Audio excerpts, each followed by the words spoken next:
थोड़ा सा मुंह खोल दो। अच्छा, हम जैसे मुंह बंद करके भजन कर रहे हैं, ऐसे मुंह बंद करके भोजन कर सकते हैं कि नहीं? अभी प्रसाद लेंगे तो मुंह बंद करके कर सकते हैं कि नहीं? तो जैसे प्रसाद के समय मुंह खुलेगा, ऐसे अभी खोल लीजिए भजन के समय।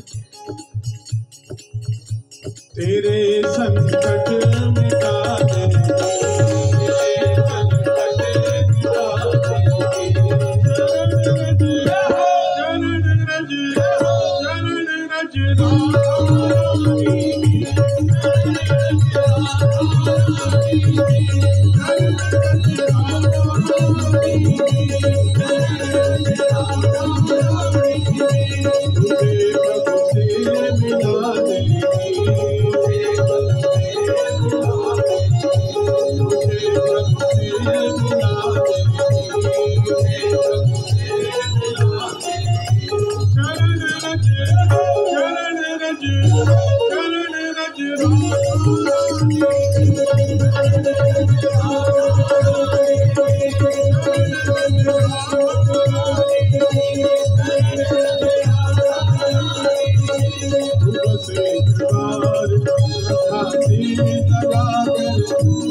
आप लोग खड़े हो जाओ थोड़ी देर। अब क्या करना है, बैठे बैठे क्या आनंद ले लो, खड़े हो जाओ, फिर आरती करेंगे तो 2 घंटे।